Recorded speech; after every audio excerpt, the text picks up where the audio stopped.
Hello, it's the Great Canadian Bagel here, coming to you with another Canadian federal election forecast. Now, if you like these kind of videos, by all means, I would really appreciate if you could like, share, and subscribe. Helps the channel quite a bit, helps spread out to all of the people who are interested in this kind of thing, and, makes me feel good. And you want to make me feel good, don't you? But on to the main topic of the day. So, as we get into February here, we are getting, the end of February. We are seeing, at least we were seeing, a very clear trend forming. Poilievre was doing good in the polls, and he's gaining ground, generally speaking, in the West, some in Quebec, status quo in Atlantic Canada, for the most part, and some ground has been gained in Ontario, not status quo, I should say. Though his gains in Ontario are so far insufficient to carry him to a majority. We look at this. Here we have the raw numbers. So this is what's been trending for a couple updates now, through most of 2023 so far. The Liberals are rebounding in Ontario. This seems to be mostly driven by the NDP declining and a small decline from the Conservatives. Now, I suspect this particular week, or this particular update, might be on the lower end of where the Conservatives will sit. I suspect the Conservatives are probably resting around 38 right now, and the Liberals would be probably in the high 38s. Let's say 38.7, just to make it clean numbers. That small of a difference, just that 0.8% swing, in Ontario specifically, would probably result in a Conservative plurality of seats. Just to name a few seats in Ontario that could change from that, we have this guy here, which I'm forgetting the name of. Let me just bring up the list on the other screen, because I determined recently, this is not that hard. Yeah, Aurora Oak Ridges, Richmond Hill, that's definitely a possibility. Niagara Centre down here would 100% flip. Cambridge would flip. And Kanata Carleton. Those four would likely be in play with just that, or to Conservative edge, in the event of just 0.4% swing from Liberals to the Conservatives. Now, there's more places that you could see gains. St. Catharines, arguably London West, Sudbury. Just three more that could easily be in play. Some of these other ones in the GTA region, like Vaughan Woodbridge or Newmarket Aurora, Markham Unionville, Richmond Hill, those are all also conceivably in play, with just a very, very, very small amount of popular vote swing.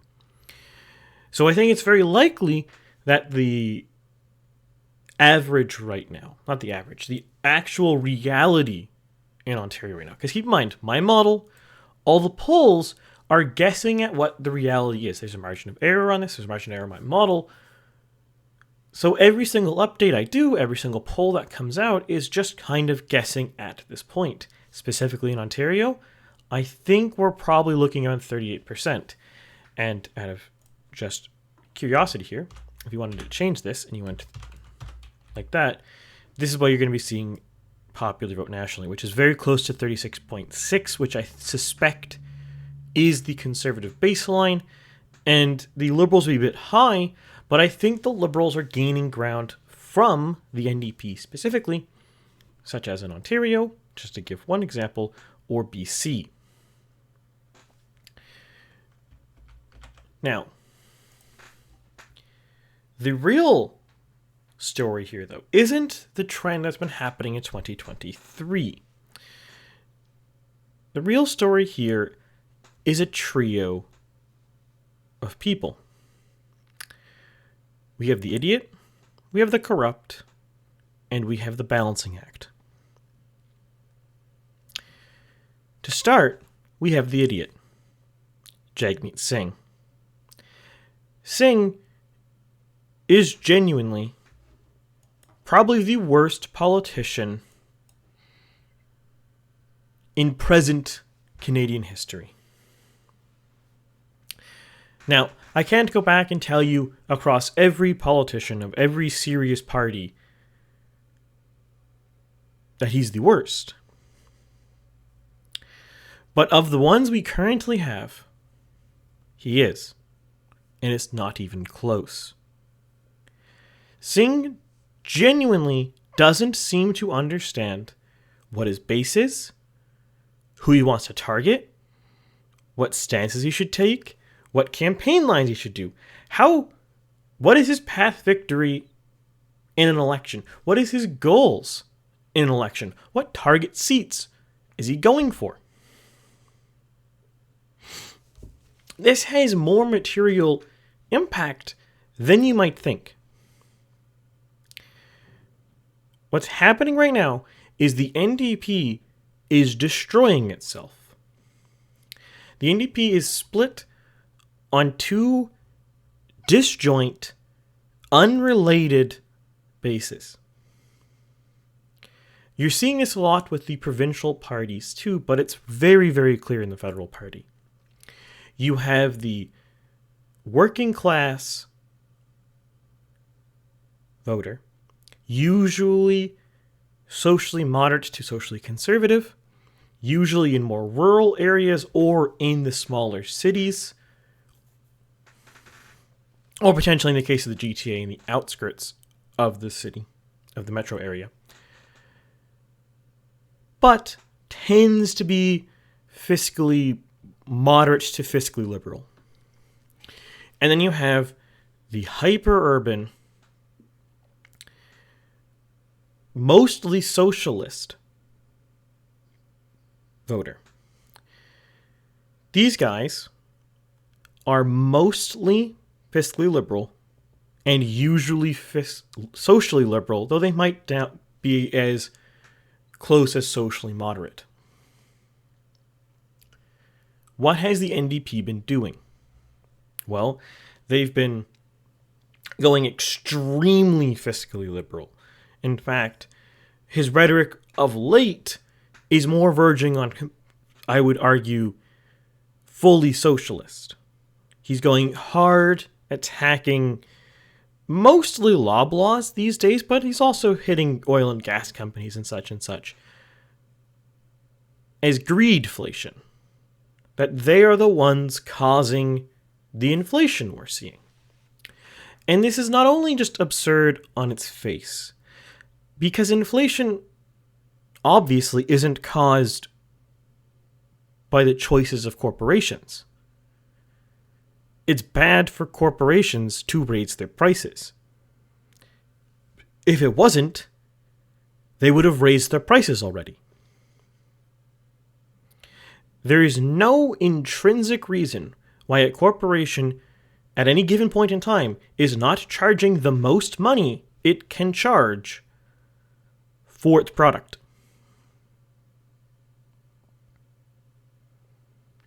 There's lots of things that calibrate this. There's competition.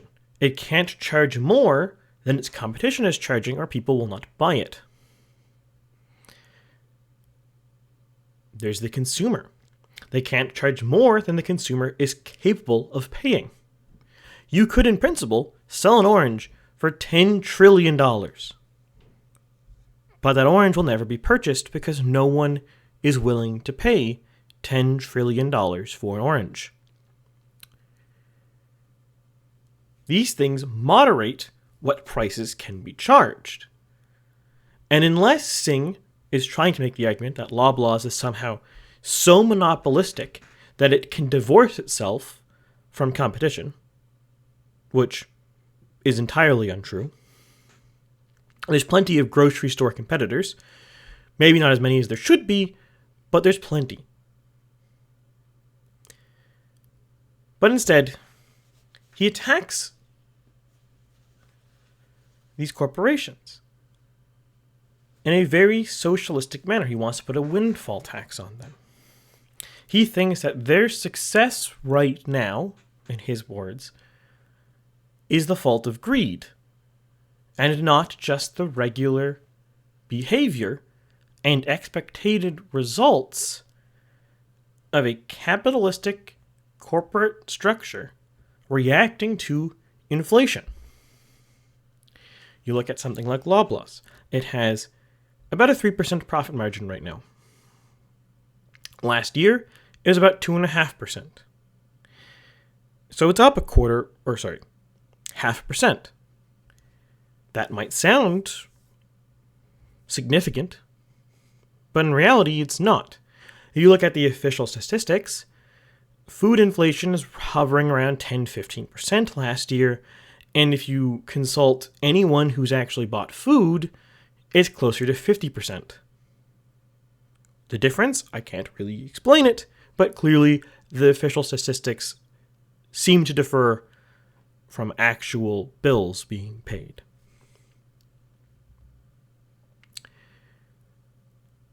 Well, why is their corporation profit margin going up? It's pretty simple. As inflation gets higher, people go to their grocery store. They see the prices are really high. And we'll pick an example here. They still want an Oreo, but the Oreos are too expensive. So what they do is they go for the knockoff Oreo. Usually, the knockoff Oreo is the store brand, and because it's the store brand, it's usually slightly cheaper than the name brand, and it's usually higher profit margin for the grocery store. So by people substituting name brand products for these store brand products, because inflation is high and they are trying to save money, the corporation's profit margins you would expect to increase. It's basic economics.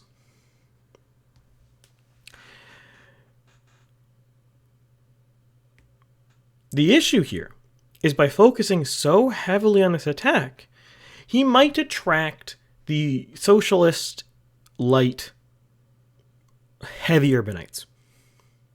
Though it's not guaranteed by any means.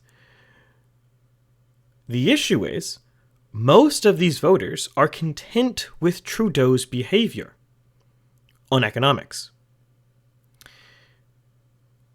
You could argue that Trudeau isn't the most left-wing economically he could be, but for most voters, most heavily urban, fiscally liberal types, he's sufficiently fiscally liberal for them. They don't really feel like replacing him with someone who's more fiscally liberal. They don't want the gamble. They don't want the risk. Because there is always the fear that by voting NDP, you will get a conservative because of vote splitting. So if you're getting something that is only slightly more fiscally liberal than what you already have, there's no incentive to do it.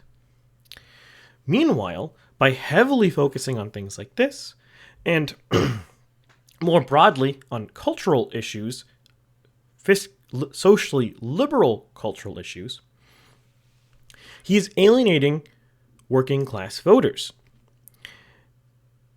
The clearest example of this, albeit this is a fiscal problem mostly, but fiscal and social problems fundamentally intertwine. Rural areas and working class areas and industrial areas are being gutted right now. The parts of Canada facing some of the hardest hardships are these regions. Now, I will not ignore the fact that urban areas are facing heavy problems with housing prices, and that is another serious issue which the NDP is conspicuously ignoring. Surprisingly, actually, because whether you think it's useful or not, socialistic rhetoric on housing tends to be effective.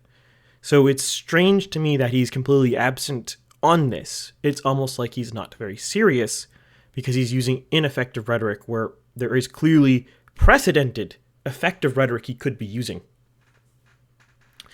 But by over-focusing on this urban, very left-wing base, he gets nothing. And he's left himself open to populist right-wing people, such as Poilievre, who argue very heavily on things like inflation, cost of living, etc., gutting these communities. And more broadly, the failure of this to even attempt to make a comparative argument against Poilievre's position not only weakens him and risks losing ground to Poilievre, which he most certainly is, but it also gives him the vulnerability that future conservative candidates who are more genuinely socially conservative, because Poilievre has never said he was socially conservative. He's mostly been a socially moderate, and he's always been very honest about that. A more genuinely socially conservative candidate could easily permanently yank these working class voters from the NDP for a generation or more.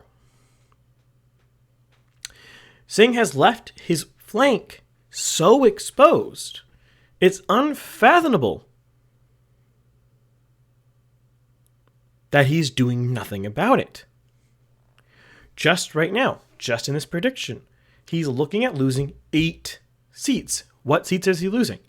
Well, he's not losing in Winnipeg. He's not losing in London. He's not losing in Essex. He's not really losing in Vancouver. He is losing 1 seat in Vancouver, but it was a seat the NDP only barely won in 2021. What is he losing? Well, he's losing a seat in Northern Ontario. He's losing a seat in Alberta, Edmonton specifically.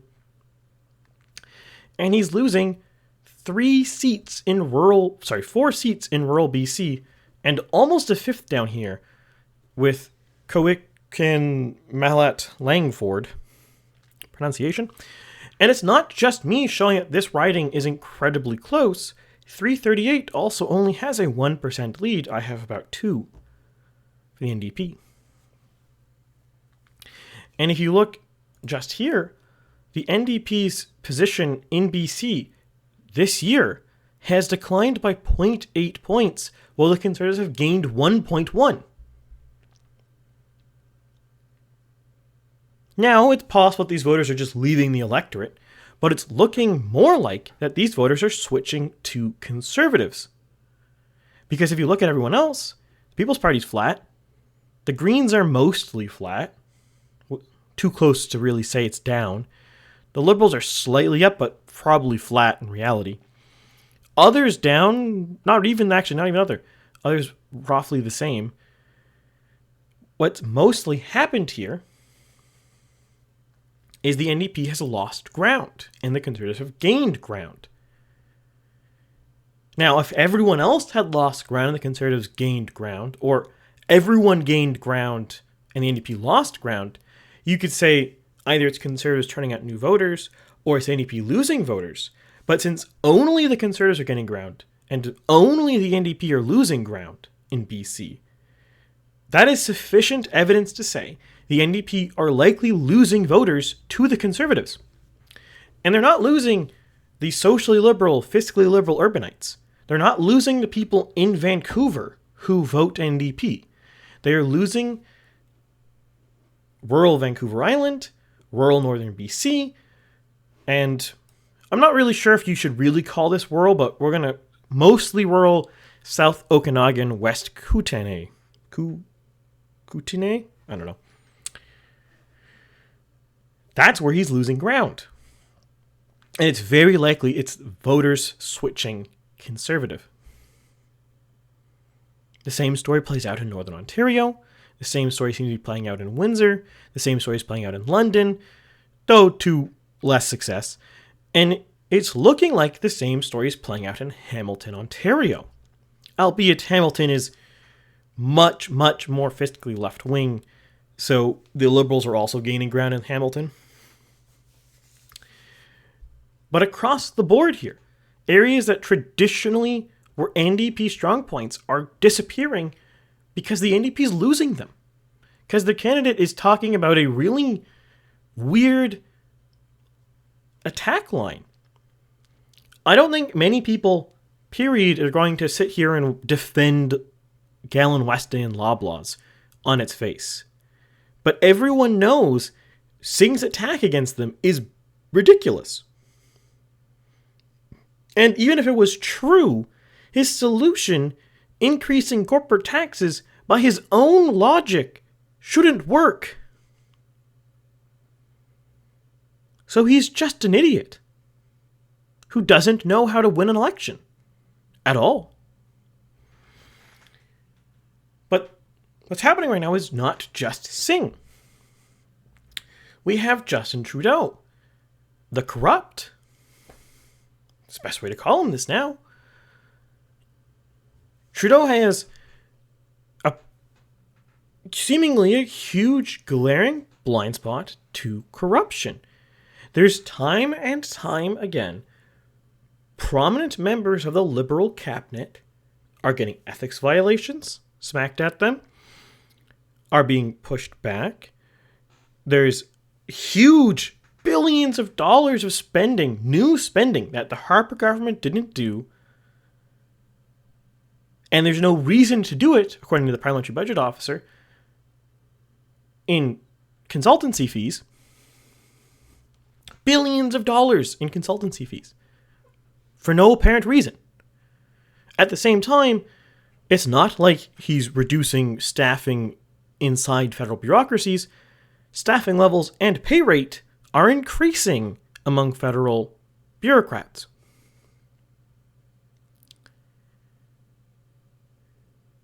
So there is legitimately no clear reason why he's spending money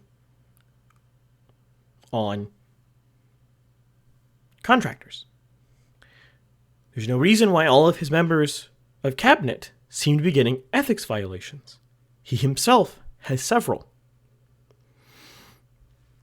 But what takes this to a completely new level, that blows us from minor monetary corruption that every democracy experiences, albeit we should cleanse it, it's not good, but it's expected.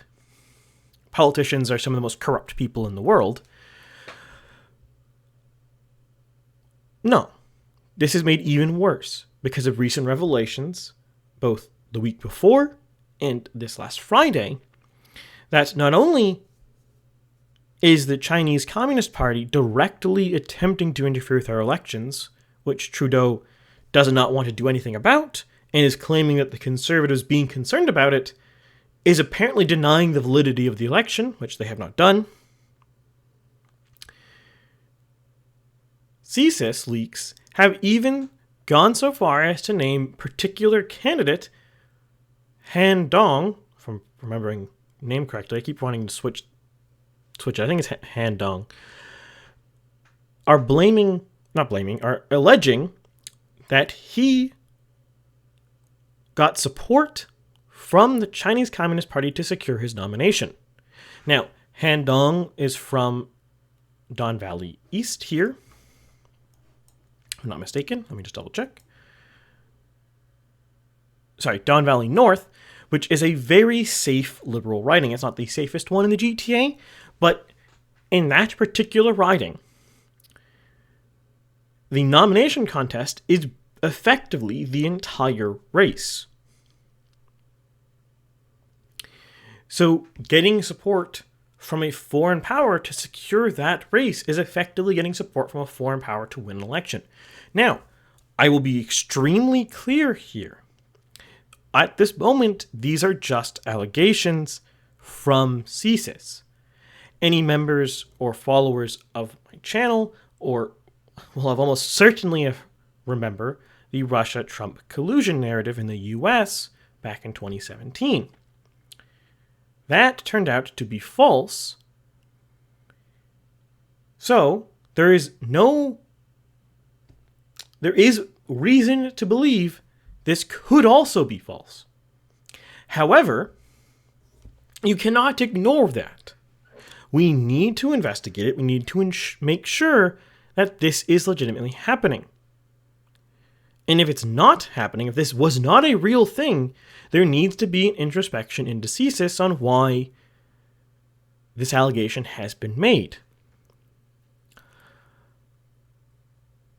However, the fact that Trudeau vehemently denies anything to do with this, even though it is implicated in these leaks that he was informed about this and has done nothing about it, and vehemently denies the need to do anything about this, really suggests there might be something there. Unfortunately, we will only know if we get a proper investigation, and we might not. And that is a serious problem.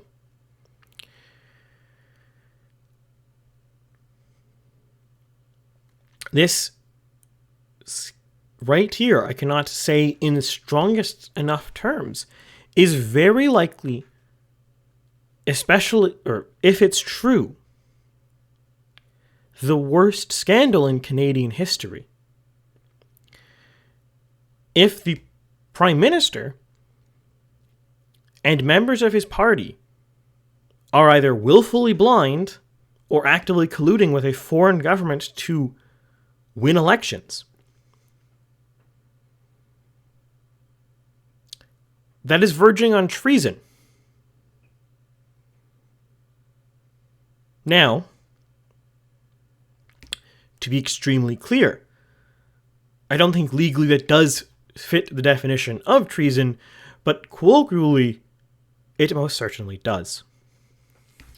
But we do not know the result going forward. Hopefully, we will get some investigation. We can get closure on this, and we can get a definitive answer. Is this a real accusation? Or is this a baseless allegation? But if we do not have this, and the Prime Minister and his party continue to shut down this, I think it is safe to assume it's real. There is no reason, with such a serious allegation coming from the National Intelligence Service, to not investigate it.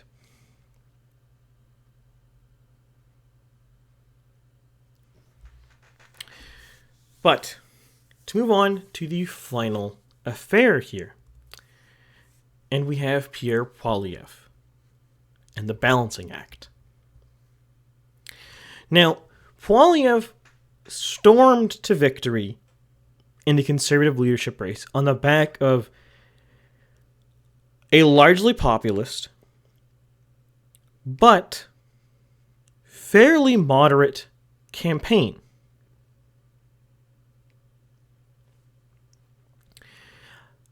He wasn't asking for campaigning on dramatic changes to immigration, dramatic changes to trade, dramatic changes to the economy, or anything.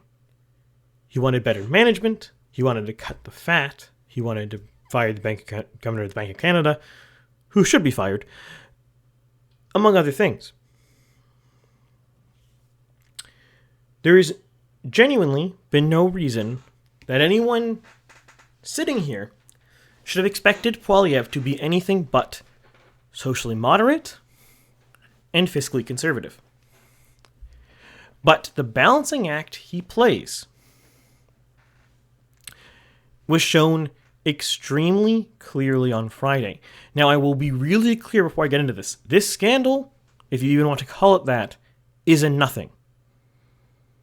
It's completely irrelevant in the grand scheme of things, except as an illustrative example of the balancing act Poilievre is playing with his base. So, this week, Alternative for Germany politician Christine Anderson visited Canada.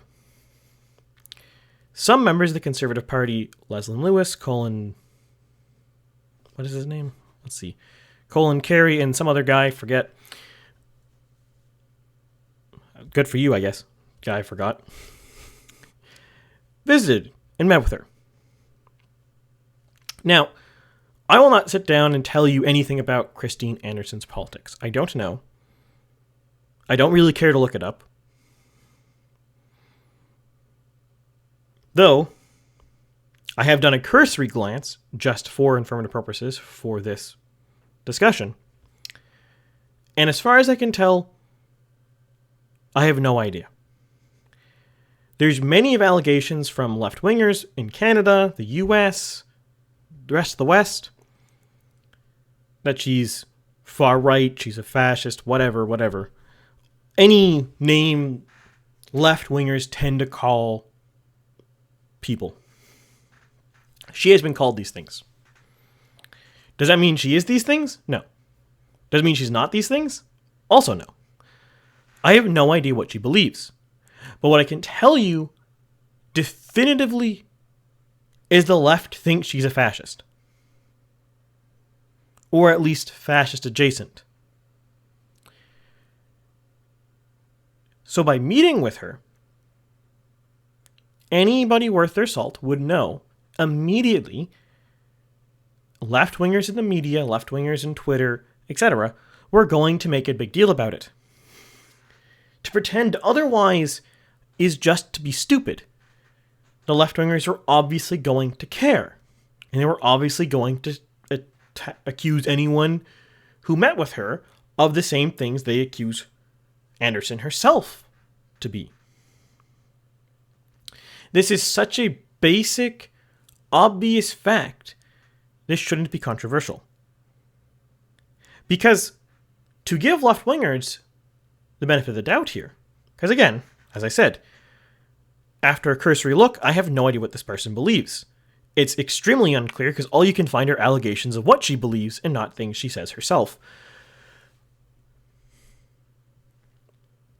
But to give the left-wingers credit here, or benefit of the doubt here, if she is genuinely a fascist or fascist adjacent,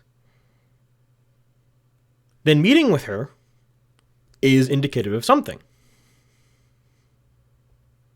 Right?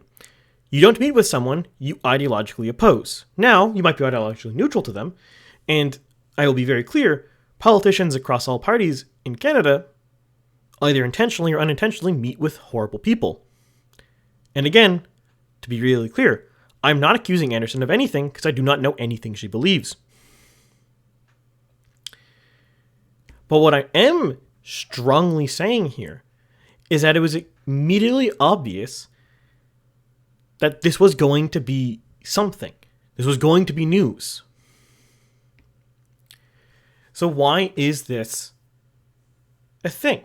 Well, if it was immediately obvious that meeting with her was going to provoke a reaction from left-wingers, you would expect some reaction in return. What has happened is the Conservatives, for the most part, Poilievre himself, well, his staff, but obviously his staff worked for him, so it's in his name, and several of the MPs who met with her have disavowed her. Now, I don't think this really reflects on Poilievre himself to anyone left of right wing. Has no impact.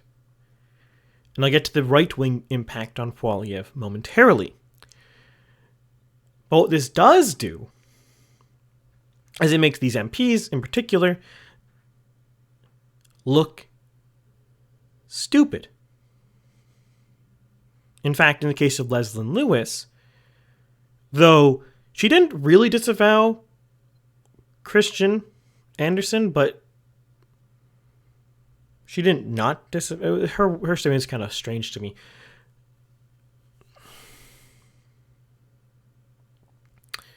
This has caused tremendous damage to them because not only do left-wingers not trust their apology, because they never do. This is one thing about cancel culture mobs you can definitively say. They don't actually care what you say. You can't really apologize to them. And I tar with a big brush.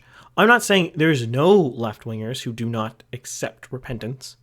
But the general trend I have observed in my entire life is left-wingers do not accept repentance. Once you have sinned forever. That seems to be the trend. Which, to any left-wingers in my audience, if you want to keep winning going forward, I would strongly recommend you don't do that. That's how you make yourself lose elections. But it's extremely clear the left-wingers were never going to really be satisfied with this apology because obviously the apology doesn't make any sense. Are you telling me that you're so inept at your job you didn't bother to look up this Anderson at all? If you looked up Anderson and you agreed with her, you would meet with her, sure, and you would talk to her and have dinner and all the things. In which case, when you got pressure from the left, why would you disavow? That doesn't make any sense. You apparently agreed with her enough to talk to her.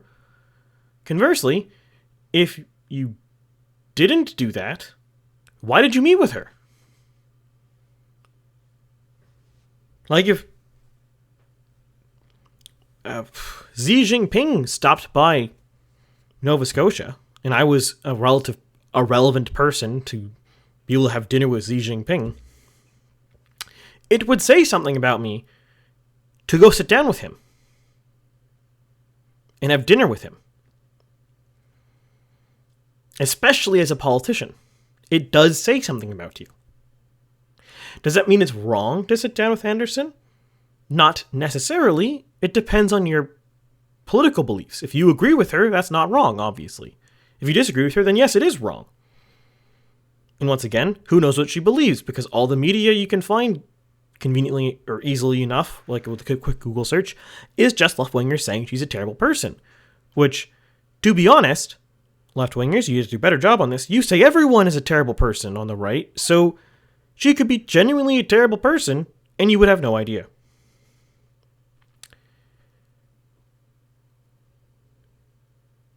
This is the problem of saying everyone right of Mao Zedong is a terrible person. It's hard to tell. Boy who cried wolf. You know what I mean.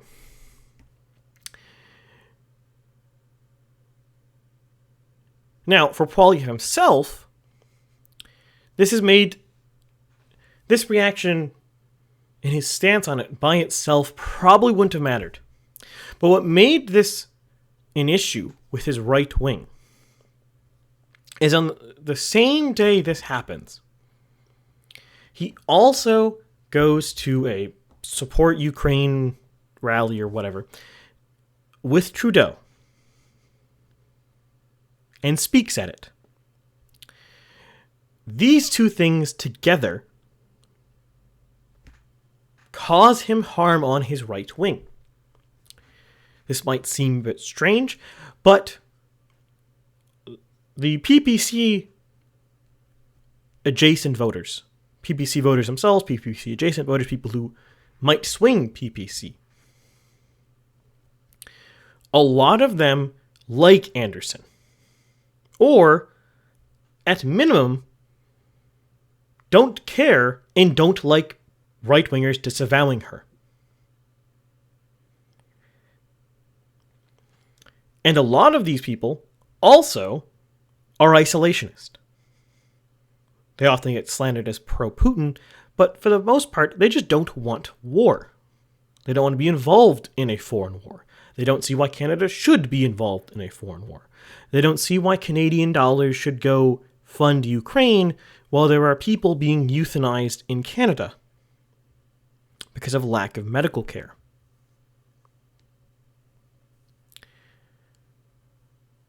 And in a lot of ways, that's a very sympathetic position. It makes a lot of sense once you sit down and think about it. The issue for Poilievre, which, in his defense, he has never not had a generic foreign policy. And when I say generic, I mean the most establishment DE foreign policy. He's always had that. He's never claimed otherwise. You might have hoped, if you are on the right, he had a different foreign policy. But there's never been a reason to believe he did. He never said anything. And the most important thing in politics, the best axiom I can give you, is if a politician has not said it, you have to assume they are orthodox for the elite. In other words, I will give a really easy example.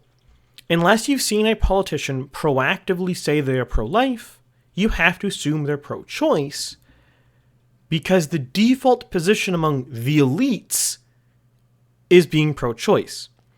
They could be a conservative member from a very conservative area, but unless they've said they're pro-life, you have to assume they're pro-choice. The same thing with anything. To give a left-wing example, they could be from the most urban, most socialist-friendly, flirty neighborhood, but if they've never said anything bad about capitalism, you have to assume they like capitalism, because that's the generic opinion of the elite. In general, you assume a politician is a generic elite unless they have said or done otherwise, and only assume they're different in the things they have either demonstrated or done. If you do that, your disappointment in politicians will plummet, and your ability to be tricked by them will plummet. And they are tricky bunts, so you should make sure you do that.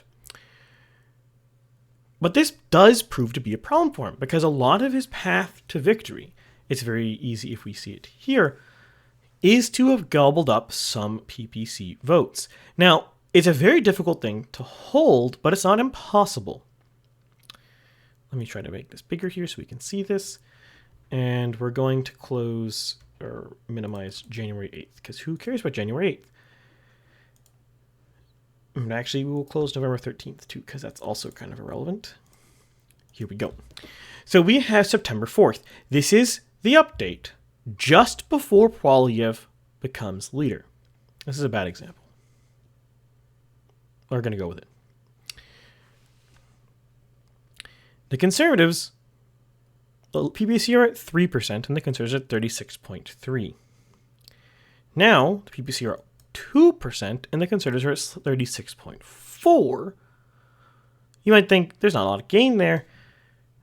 And you'd be right. So we're going to actually look at this one, January 29th, because I think this one is slightly low for margin of error reasons in Ontario. The Conservatives have gained about a third of a point. All the PPC have lost 1. A lot of the PPC point lost is to people no longer voting. This is extremely important to keep in mind. Most People's Party voters in 2021 were new voters. The narrative that the People's Party cost the Conservative seats is mostly irrelevant, because in a lot of these seats, for example, Sault Ste. Marie, the Conservatives gained votes and the People's Party gained votes. The only reasonable way you could argue the People's Party cost the seat is if Conservative votes went down while People's Party votes went up. Otherwise, you can't make that claim, because the voters didn't switch. If they didn't switch parties, they didn't take votes away. Basically. But back to the main topic here. So this causes a big issue for Poilievre, because you might think a third of a point being gained might not be very significant, but it is. You look down here, and if we scroll over, that was a bad example. We're not going to use this one because the Liberals are also down 2 points. But if the Conservatives lose a third of a point, I should have come up with a scenario for this to make it more clear. But anyways, if you just look at Ontario, back here, the Conservatives had a slight edge. The People's Party lost 0.8 of a point to January 29th. That's still a bad example. I should have done this better. But anyways, the point I'm trying to make here, using real data was not going to be very illustrative for this because there's too much noise. But the point I'm making is he was taking about a third of 2021 People's Party voters away. Maybe 20% if we want to be generous. And this is very useful for him to win. And the other thing that's very useful for him to win here is increasing turnout of people who are not previous voters. The recent one recent Abacus number that came out, I think the most recent one, said 10% of the Conservatives, 37% were new voters. In the scheme of 2021, you are looking at roughly in the realm of 600,000 new voters across the country. These people are very likely right-wing populists, disenchanted people. And the big concern here for Poilievre is he alienates them with generic foreign policy and disavowing a foreign politician that a lot of these people seem to like, or at least are sympathetic to, because one thing I can say she has done is she supported the Canadian Freedom Convoy. So a lot of them are sympathetic to her just because of that, her support for the convoy movement.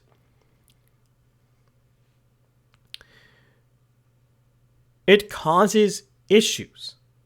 It makes them more likely to stay home, maybe go back to the PPC. Now, between the two, going back to the PPC is definitely better for everyone involved than not voting. Not voting creates this narrative that Canada is very left-wing when I think it's not. I think it's probably pretty generic for Anglo countries. Now, I would not call Anglo countries the most conservative in the world, but Canada's, I don't think, that far to the left of the UK or the US in practice. We just have a really weak conservative party.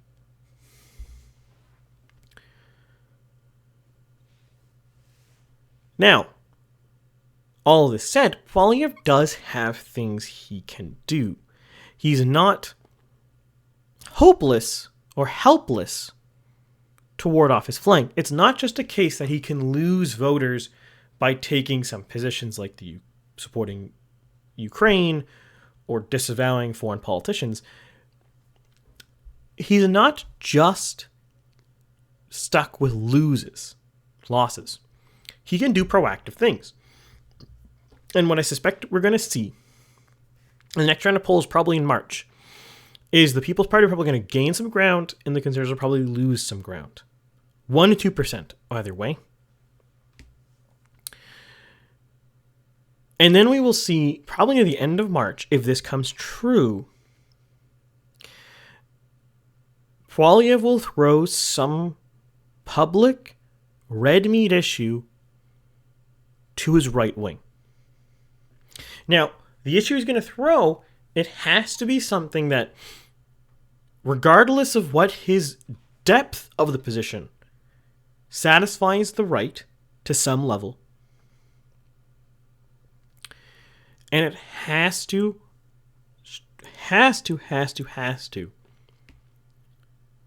not be meaningfully alienating to generic voter.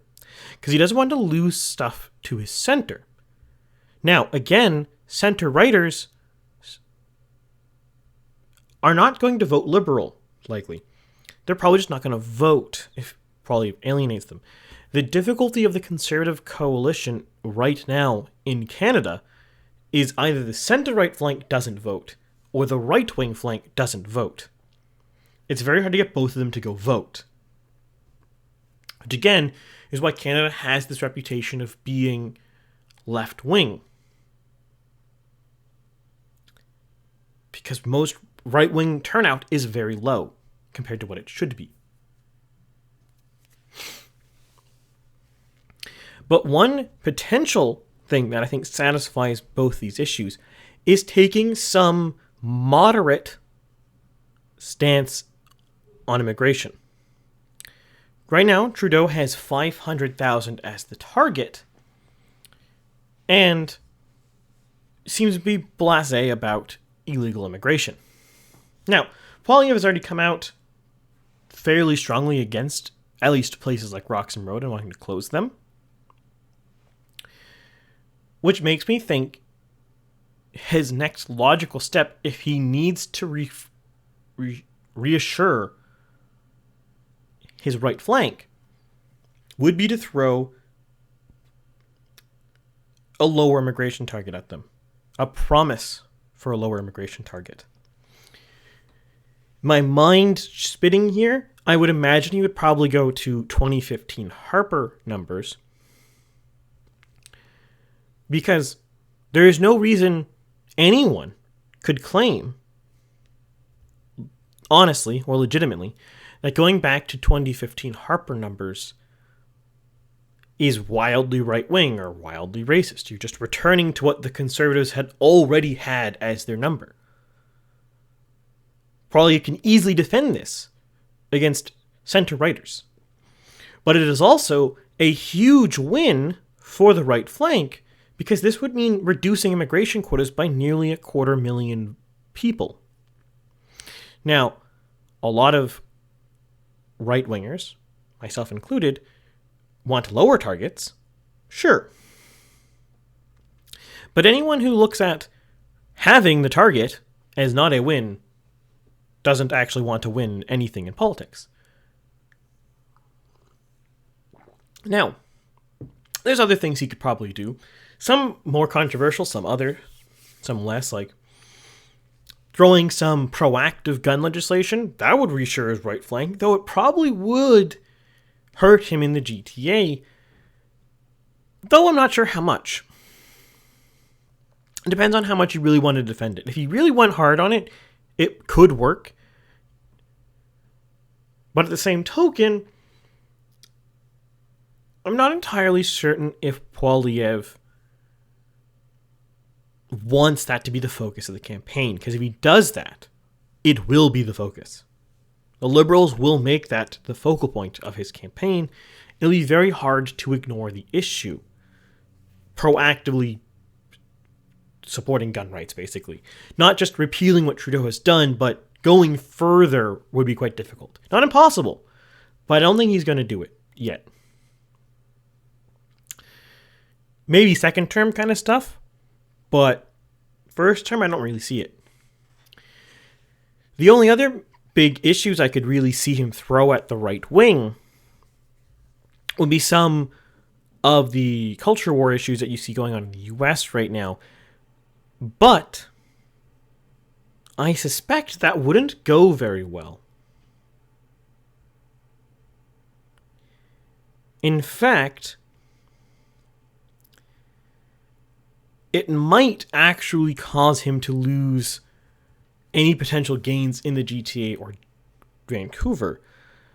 Not necessarily because the position is wrong or bad, but Canadians seem extremely resistant to American rhetoric, from conservatives only. So it'd be a very risky position for now. Is it the wrong position? Probably not. Is it... I'm going to rephrase this. Electorally, it might be the wrong position. Morally, a lot of this stuff is correct. Like, obviously, being pro-life, that's the correct position. Else I wouldn't hold it. But what I really suspect, if he was not going to go with immigration, is he would go with an affirmative ban on MAID. Not just, we're going to stop mentally ill people from accessing it or something like that. I mean Section 33 euthanasia. That right there would, first off, it would be quite a controversial position to take. It would cause a lot of media stir. It would cause a lot of reaction from the left. But electorally, I think it would be game, set, match. You're forcing the Liberals to defend euthanizing children, disabled people, the mentally ill, veterans. You're not going to win. They're not going to win that. It's an indefensible position. But since it's so controversial because you're overturning the Supreme Court decision using the notwithstanding clause, it would force it to be an issue. I could very, very easily see this happening.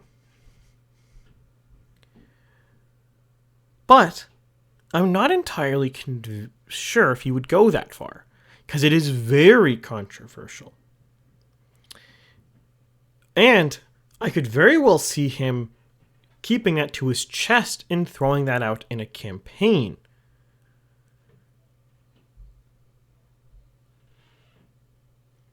To derail Trudeau, perhaps.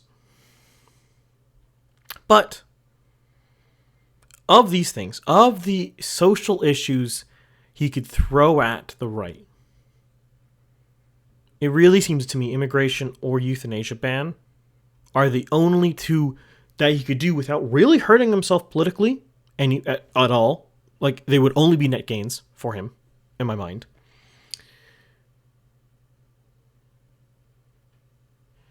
And I think they would rally anyone who had doubts on his Ukraine or on his reactions to Anderson. But this is the balancing act Poilievre has to do. And it's the difficulty of leading the Canadian Conservative Party, because the center-right faction and the right-wing faction, largely people call them red and blue Tories, but I don't think that's even correct anymore. I think those terms are not accurate or succinct or clear anymore. Now, you could argue the reform and progressive conservative factions. I think those would be reasonable. We'll call them that. The progressive conservative faction is squeamish about social issues. They don't like them. They don't want to talk about them. They don't want to handle them. And the reform faction mostly only cares about social issues. Yes, they would like lower taxes too, because everyone wants lower taxes. Legitimately, 0 people want to pay more taxes. In fact, you could survey everyone in Canada, and I guarantee you none of them want their taxes to be higher. Almost every time you see a survey about should we raise taxes, it's basically, should other people pay for my services? And I think most people agree with that. Now, I will put an addendum on that. I think most people, especially most left-wingers, accept taxation. But if you told them we could give them the same services and lower their taxes, they would jump on it. They wouldn't be like, no, we should keep the taxes high and do more things. They'd be like, we could do everything we're currently doing, but you pay less money.